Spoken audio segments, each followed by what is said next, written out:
Baik, Assalamualaikum warahmatullahi wabarakatuh. Waalaikumsalam warahmatullahi wabarakatuh. Selamat malam. Ya, kami dari kelompok 5 yaitu membahas tentang pemalsuan merek. Saya Harold Welan sebagai moderator. Adapun anggota dari kelompok kami yaitu Rosita, Erika, Anissa, Mareka, Dava, Uswa Fitra, dan Fatahillah Fasan. Baik, malam ini kami akan mempresentasikan hasil diskusi dari kelompok kami mengenai pemalsuan merek. Untuk materi yang pertama akan disampaikan oleh Saudara Rosita. Saudara Rosita, persilakan. Terima kasih kepada moderator. Saya akan menjelaskan tentang dasar hukum. Diatur dalam pasal 90 Undang-Undang Nomor 15 Tahun 2001 tentang merek, mengatur di dalamnya mengenai tindak pidana merek, yang berbunyi barang siapa dengan sengaja dan tanpa hak menggunakan merek yang sama pada keseluruhannya dengan merek terdaftar milik pihak lain untuk barang dan atau jasa sejenis yang diproduksi dan atau denda paling banyak 1 miliar rupiah. Pemalsuan berasal dari kata palsu yang berarti tidak tulen, tidak sah, tiruan, gadungan, sedangkan pemalsuan diartikan sebagai proses, cara, perbuatan memalsu. Palsu menandakan suatu barang tidak asli, sedangkan pemalsuan adalah proses pembuatan sesuatu barang yang palsu. Pemalsuan juga dapat diartikan sebagai suatu perbuatan yang disengaja meniru suatu karya orang lain untuk tujuan tertentu tanpa izin dari yang bersangkutan atau melanggar hak cipta orang lain. Pengertian merek dirumuskan dalam pasal 1 angka 1 Undang-Undang Nomor 15 Tahun 2001 tentang merek, yaitu merek adalah tanda yang berupa gambar, nama, kata, huruf-huruf, angka-angka, susunan warna, atau kombinasi dari unsur-unsur tersebut yang memiliki daya pembeda dan digunakan dalam kegiatan perdagangan barang atau jasa. Merek merupakan tanda pengenal dalam kegiatan perdagangan barang atau jasa yang sejenis dan sekaligus merupakan jaminan mutunya bila dibandingkan dengan produk barang dan atau jasa yang diproduksi pihak lain. Selanjutnya saya kembalikan kepada moderator. Baik, terima kasih. Untuk materi selanjutnya akan disampaikan oleh Saudara Erika. Dipersilakan. Merek dapat dibedakan dalam beberapa macam, antara lain merek dagang, merek jasa, merek kolektif. Merek dagang yaitu merek digunakan pada barang yang diperdagangkan oleh seseorang atau badan hukum untuk membedakan dengan barang sejenis. Merek jasa, merek digunakan pada jasa yang diperdagangkan oleh seseorang atau beberapa orang atau badan hukum untuk membedakan dengan jasa sejenis. Merek kolektif, merek digunakan pada barang atau jasa dengan karakteristik yang sama yang diperdagangkan oleh beberapa orang atau badan hukum secara bersama-sama untuk membedakan barang atau jasa sejenisnya.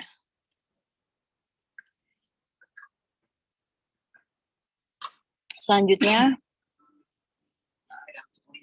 pengertian dari hak merek adalah hak eksklusif yang diberikan oleh negara kepada pemilik merek terdaftar dalam daftar umum merek untuk jangka waktu tertentu dengan menggunakan sendiri merek tersebut atau memberi izin kepada pihak lain untuk menggunakannya merek tersebut. Fungsi pembeda yakni membedakan produk yang satu dengan produk perusahaan lain. Fungsi jaminan reputasi yakni selain tanda asal-usul produk, juga secara pribadi menghubungkan reputasi produk bermerek tersebut dengan produsennya, sekaligus memberikan jaminan kualitas akan produk tersebut. Fungsi promosi yakni merek juga digunakan sebagai sarana memperkenalkan dan mempertahankan reputasi produk lama yang diperdagangkan sekaligus untuk menguasai pasar. Fungsi rangsangan investasi dan pertumbuhan industri, yakni merek dapat menunjang pertumbuhan industri melalui penanaman modal, baik asing maupun dalam negeri, dalam menghadapi mekanisme pasar bebas yang sudah dialami saat ini. Fungsi merek dapat dilihat dari sudut produsen, pedagang, dan konsumen. Dari segi produsen, merek digunakan untuk jaminan nilai hasil produksinya, khususnya mengenai kualitas, kemudian pemakaiannya. Dari pihak pedagang, merek digunakan untuk promosi barang-barang dagangannya, guna mencari dan meluaskan pasarnya. Dari pihak konsumen, merek digunakan untuk mengadakan pilihan barang yang akan dibeli oleh konsumen. Selanjutnya akan dilanjutkan oleh moderator. Baik, terima kasih. Untuk materi selanjutnya akan disampaikan oleh saudara Nisa, dipersilakan.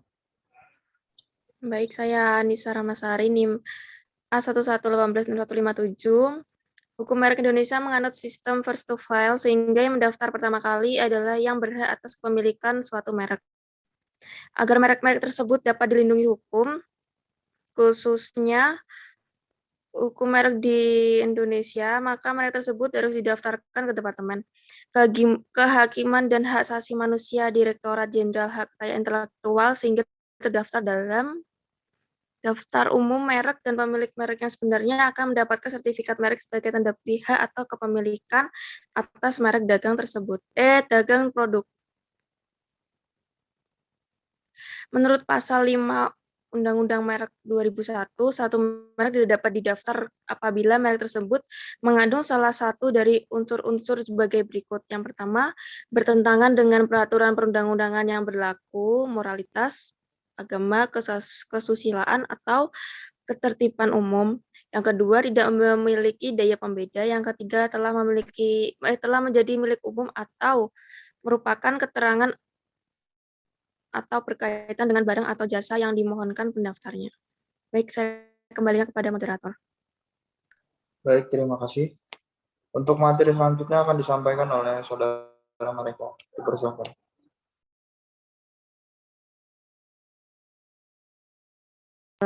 Persyaratan mengajukan hak merek melalui formulir. Yang pertama, tanggal bulan tahun permohonan. Yang kedua, nama lengkap kewarganegaraan, alamat pemohon. Yang ketiga, nama lengkap surat kuasa apabila permohonan diajukan melalui kuasa. Yang keempat, berwarna-warni apabila merek yang didaftarkan memiliki unsur warna. Yang kelima, nama negara, tanggal permintaan pendaftaran merek pertama kali untuk mendapatkan hak.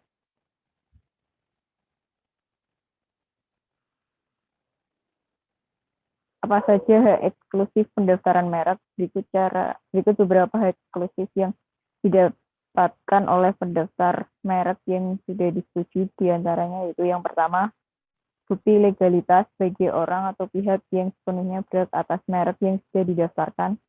Yang kedua, bisa melakukan penolakan kepada sebuah merek yang dianggap sama, baik secara keseluruhan atau inti pokok pada sebuah produk. Yang ketiga, bisa digunakan sebagai upaya pencegahan agar tidak ada orang lain yang menggunakan merek tersebut. Berapa lama jangka waktu perlindungan merek? Yaitu merek yang sudah didaftarkan dan disetujui oleh HKI akan mendapatkan perlindungan secara hukum dalam waktu 10 tahun sejak merek tersebut disetujui. Meskipun demikian, jangka waktu tersebut masih dapat diperpanjang jika sudah habis. Cara mendaftarkan merek dagang. Berikut ini ada beberapa cara mendaftarkan merek dagang. Antara lain, yang pertama, mengajukan permohonan ke Ditjen KI dan melengkapi persyaratan yang diminta. Yang kedua, persyaratan akan diperiksa dan jika belum lengkap, pemohon harus segera melengkapi. 3. Dalam kurun waktu 30 hari sejak menerima kelengkapan persyaratan akan dilakukan pemeriksaan substantif selama kurang lebih 9 bulan. Yang keempat, pemohon dapat menyampaikan tanggapannya dan menyebut alasan. Yang kelima, jika pemohon menyampaikan keberatan dan pemeriksaan mengatakan tanggapan telah diterima, maka permohonan akan diumumkan dalam berita resmi merek. Yang keenam, untuk permohonan yang diterima di Ditjen KI akan menerbitkan sertifikat merek kepada pemohon dalam kurun waktu 30 hari. Yang ketujuh, dalam mengajukan banding jika permintaan pendaftaran merek ditolak Ditjen KI. Selanjutnya saya kembalikan kepada moderator. Baik, terima kasih.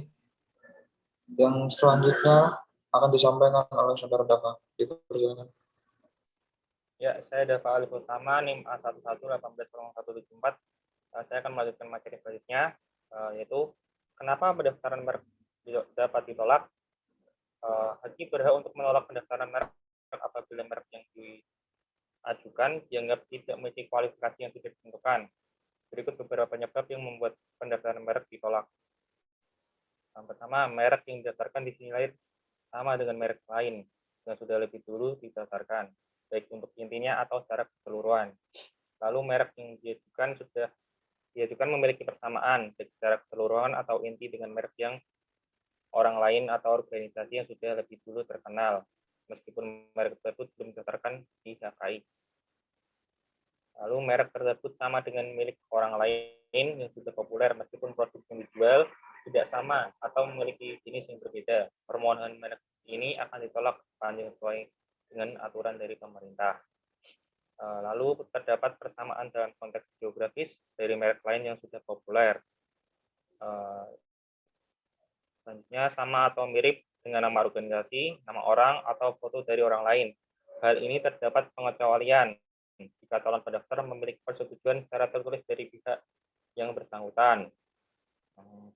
Lalu mirip atau sama dengan simbol, emblem, lambang, nama, bahkan juga bisa bendera dari lembaga internasional atau negara lain. Pengecualian juga bisa terjadi jika ada izin tertulis dari pihak yang bersangkutan.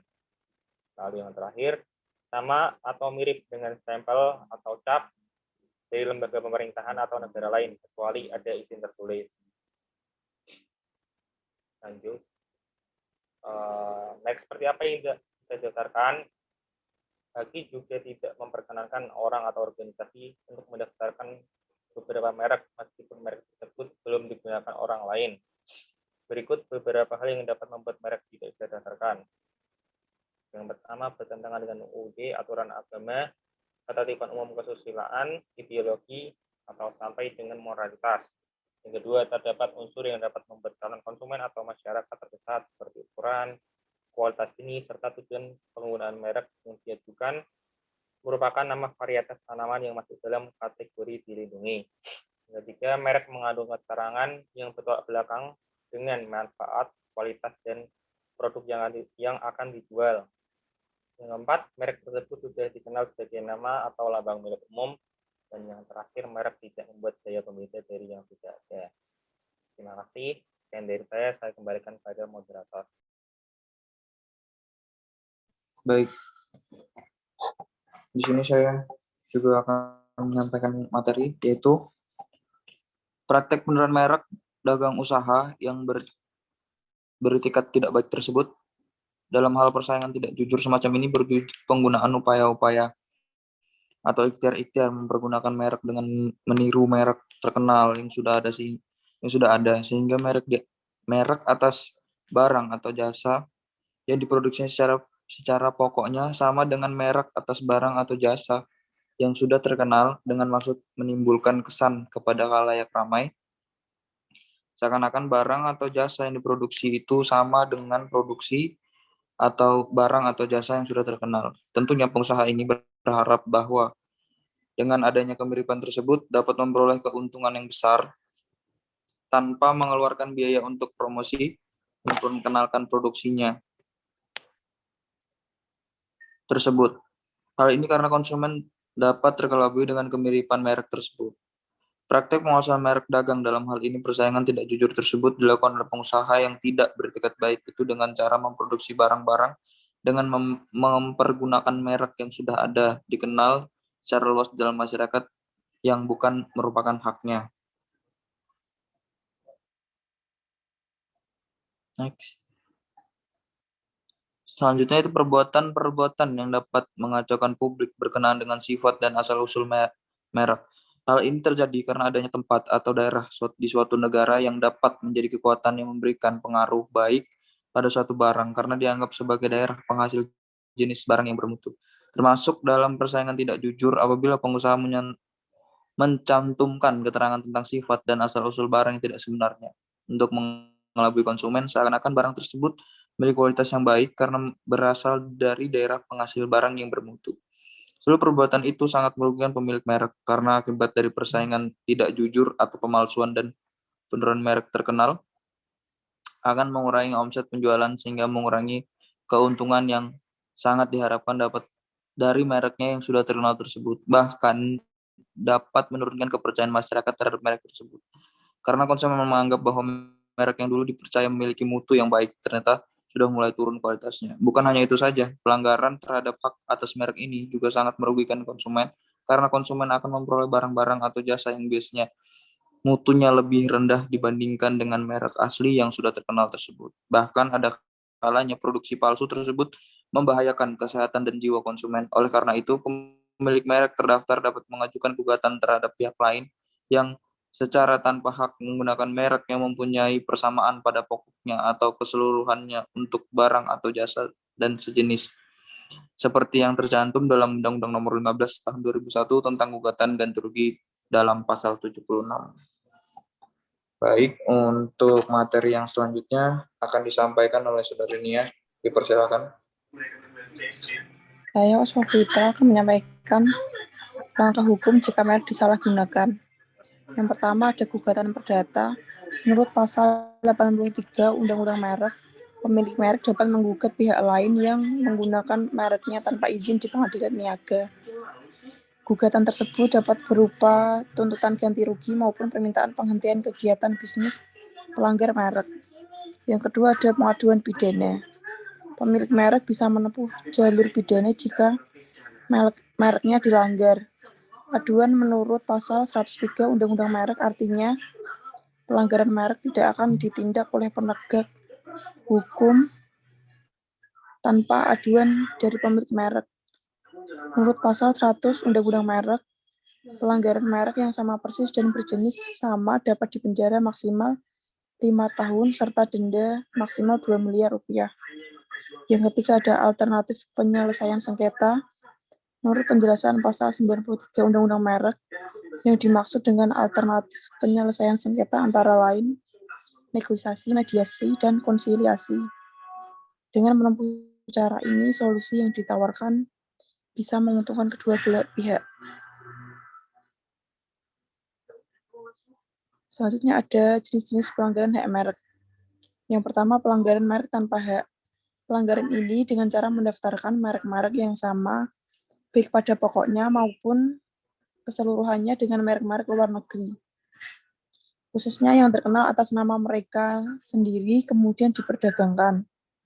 Yang kedua ada pendaftaran merek tanpa hak disertai pemakaian. Pada pelanggaran ini, pihak pelanggar tidak hanya melanggar hak orang lain, tetapi juga melakukan penyesatan dan pengelabuan atas sumber dan kualitas dari barang yang dibubuhi dari merek tersebut. Yang terakhir ada pemakaian merek tanpa hak. Pelanggaran jenis ini sebetulnya sama dengan kedua bentuk pelanggaran di atas. Perbedaannya dalam pemakaian tanpa hak, produk yang dipalsukan benar-benar diusahakan sama dengan aslinya.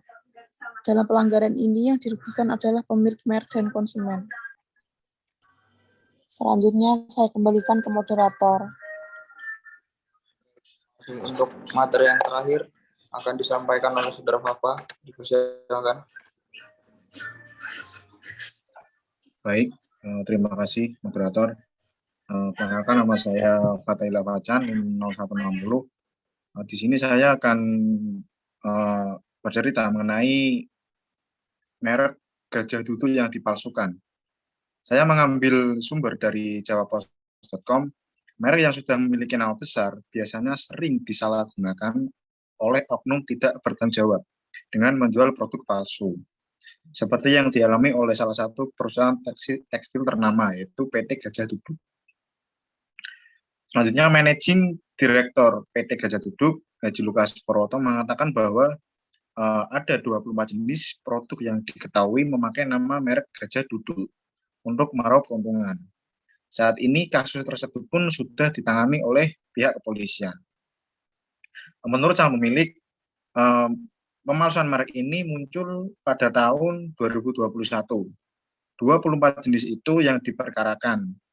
Kita sudah lapor polisi, kemudian lewat legal konsultan hukum. Selanjutnya upaya lain yaitu melakukan sosialisasi yang kemudian kita kirimi surat bahwa pemilik hak sah adalah kita. Itu menurut sang pemilik merek. Jadi mungkin lewat jalur hukum dan sosialisasi ini menurutnya menjadi cara ampuh untuk menghentikan laju oknum yang memasukkan merek dari pihaknya. Para agen dan masyarakat pun akan mengetahui mana produk yang palsu dan asli. Tentunya akan merugikan semua pihak, terutama dari kualitas produk yang jauh berbeda.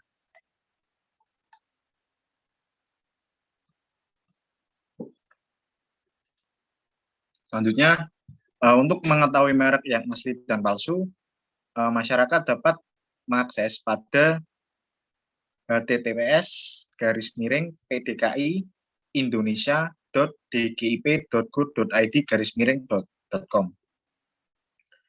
Dalam laman tersebut dapat diketahui merek-merek dari gajah duduk yang legal dan sudah terdaftar di Direktorat Jenderal Hak Kekayaan Intelektual atau Ditjen HKI, Kementerian Hukum dan Hak Asasi Manusia Kemenkumham. Selanjutnya, misalnya ada yang jual milik gajah duduk, tapi yang memproduksi selain gajah duduk yang dibeli, masyarakat juga bisa berkontribusi atas pemalsuan merek ini dengan melapor ke pihak melalui para distributor.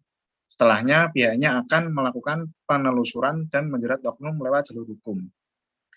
Jika ada pemalsuan merek, laporkan saja ke kita melalui agen, mereka nanti meneruskan ke PT atau dalam kurung gajah duduk. Lalu mereka akan meneliti misal ada temuan lain seperti PT-nya sama, tapi kualitasnya berbeda. Lapor saja. Selanjutnya kemudian kalau brand-nya sama, tapi bukan dari kita, ya dicek saja di HKI, palsu atau tidak. Terus selanjutnya kasus ini mungkin segera harus menemukan titik terang. Selain itu juga diharapkan industri tekstil khususnya sarung dapat terus berkembang di Indonesia bahkan dunia. Saya berharap untuk industri sarung ini bisa hidup, bisa semarak, semua orang mencari rezeki dengan produk yang legal dan halal. Kalau ada yang menyimpang dari itu, ada pihak berwajib. Mungkin itu dari saya kembalikan ke moderator. Baik, terima kasih. Selanjutnya adalah sesi diskusi kepada anggota-anggota kelompok. Jika memang ada pendapat yang ingin disampaikan, saya akan membuka forum diskusi untuk membicarakan lebih lanjut tentang pemalsuan merek yang kita bahas, yang dengan materi yang tadi sudah kita sampaikan bersama-sama. Kepada anggota kelompok dipersilahkan. Saya ingin menyampaikan pendapat saya.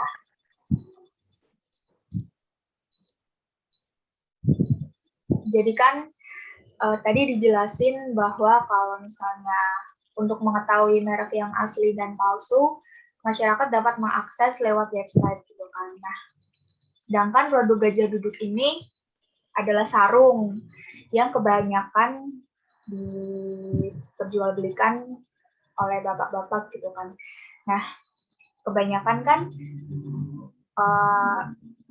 ada yang lebih tua orangnya, konsumen yang lebih tua gitu. Nah, mereka ingin mengetahui, mereka kan dalam hal teknologi kan kurang cakap ya. Jadi ada nggak sih cara yang lebih mudah buat mengetahui produk ini tuh asli atau palsu tanpa harus melihat ke dalam website seperti itu? Baik, terima kasih untuk Saudara Rosita. Kepada anggota kelompok, jika ada yang ingin menanggapi, saya persilahkan. Kalau menurut saya sih, itu kan biasanya kalau udah merek, biasanya kan ada ciri khas, misal kayak gajah duduk, ciri khasnya kotak-kotak atau garis-garis atau gimana. Nah itu tergantung kita juga, konsumen juga maunya beli yang gimana. Biasanya kan kayak gitu kan ada harga, ada rupa, biasanya kan kayak gitu. Kalau misalnya yang mau yang bagus ya agak lebih mahal, kalau yang biasa-biasa saja juga banyak. Menurut saya seperti itu. Tapi kan bisa aja ada oknum yang mungkin toko yang menjual produk tersebut itu sudah laku di kalangan masyarakat gitu. Jadi masyarakat itu tidak curiga gitu. Padahal mungkin saja bisa jadi toko tersebut itu menjual merek yang tidak asli gitu. Terus itu gimana? Apakah konsumennya berhak komplain atau gimana? Kan konsumen nggak tahu gitu. Maksudnya kalau misal ada perbedaan yang lebih spesifik gitu. Soalnya kan kalau misal dari corak atau apa gitu kan bisa disamakan, atau mungkin ada produk yang KW super gitu kan ada. Itu gimana caranya? Mungkin saya Baik, mau kepada anggota kelompok lain, jika memang ada yang ingin menanggapi lagi, saya persilakan. ya, terima kasih moderator, saya ingin berpendapat. Jadi yang pertama kita harus sebagai konsumen kita harus memahami perbedaan kualitas dari yang original atau yang KW. Mungkin cara mudahnya dari itu apa?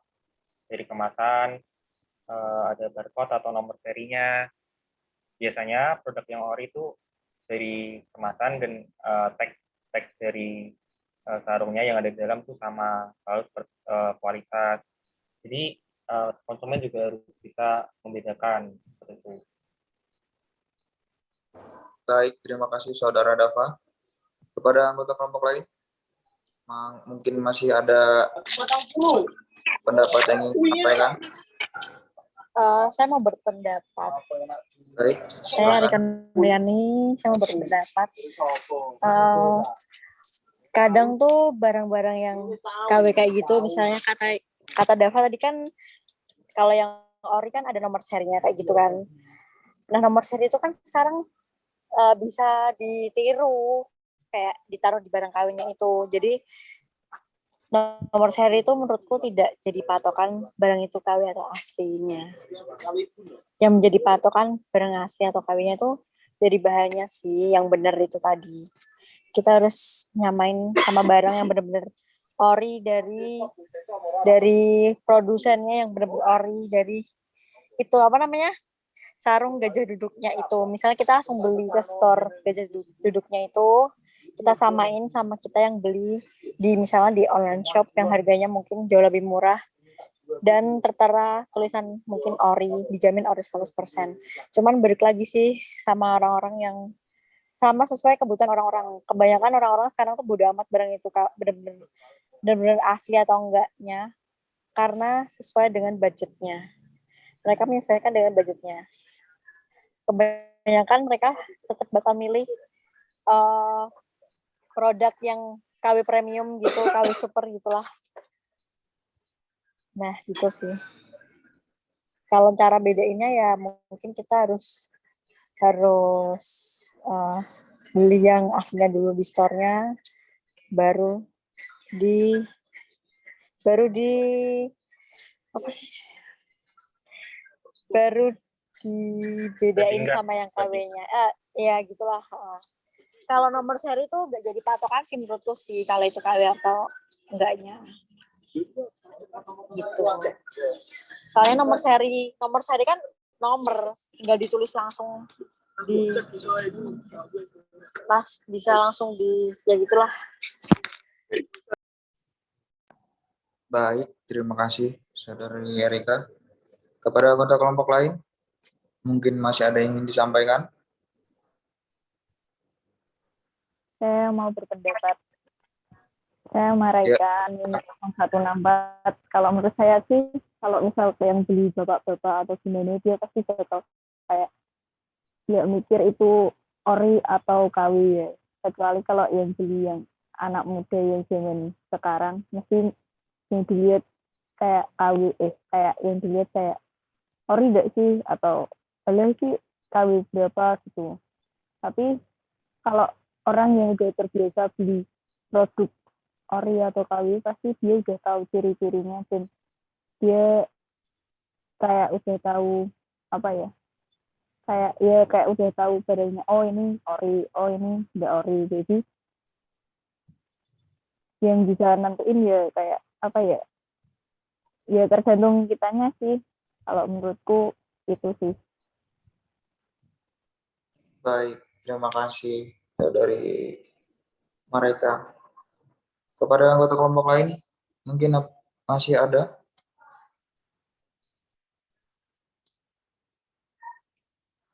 Baik, kalau begitu saya akan membacakan kesimpulan dari hasil diskusi kelompok kami tentang pemalsuan merek.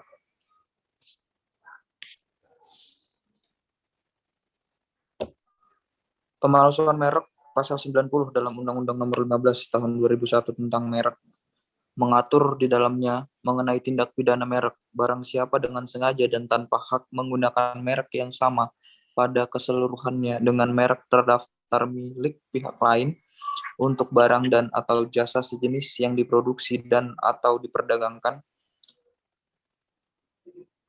dipidana dengan pidana penjara paling lama 5 tahun dan atau denda paling banyak 1 miliar rupiah. Jika pemilik merek merasa haknya dilanggar, pemilik merek bisa melakukan gugatan perdata, aduan pidana, atau alternatif penyelesaian lainnya. Sebaiknya, penyelesaian di luar pengadilan lebih didahulukan. Merek adalah unsur penting dalam sebuah bisnis. Merek juga berfungsi sebagai pembeda barang atau jasa yang diproduksi atau dijual. Namun, semakin terkenal sebuah merek, semakin berpotensi juga akan ditiru atau dibajak lalu digunakan orang lain tanpa izin atau lisensi. Tindakan demikian merupakan pelanggaran merek. Jika merek Anda ditiru atau dibajak lalu digunakan orang lain tanpa izin atau lisensi menurut Undang-Undang Nomor 20 Tahun 2006 tentang merek dan indikasi geografis atau UU Merek, pemilik merek dapat melakukan 3 hal: gugatan perdata, pengaduan pidana, atau alternatif penyelesaian sengketa. Alternatif penyelesaian sengketa, selain menempuh jalur hukum baik perdata maupun pidana, pemilik merek yang dilanggar mereknya dapat menggunakan cara alternatif penyelesaian sengketa. Hal tersebut diatur pada pasal 93 UU Merek. Menurut penjelasan pasal 93 Undang-Undang Merek, yang dimaksud dengan alternatif penyelesaian sengketa antara lain negosiasi, mediasi, konsiliasi, dan cara lain yang dipilih oleh para pihak. Dengan menempuh cara ini, solusi yang ditawarkan bisa menguntungkan kedua belah pihak. Misalnya, pemilik merek dapat menawarkan penggunaan merek secara sah kepada pelanggar merek melalui mekanisme lisensi merek. Hal itu dapat dilakukan dengan negosiasi kedua pihak. Menempuh cara alternatif tidak memakan banyak waktu dan biaya.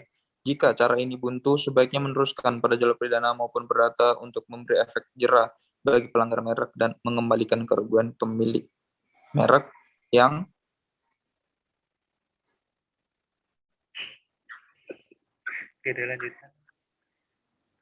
Yang sah.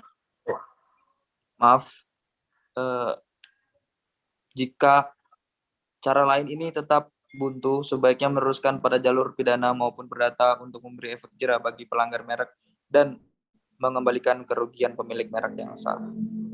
Baik, sekian dari presentasi kelompok kami. Jika memang ada kesalahan, kekurangan dalam segi menyampaikan materi, begitupun juga dalam sesi diskusi, saya sebagai moderator mewakili teman-teman sekalian meminta maaf atas kekurangan yang ada.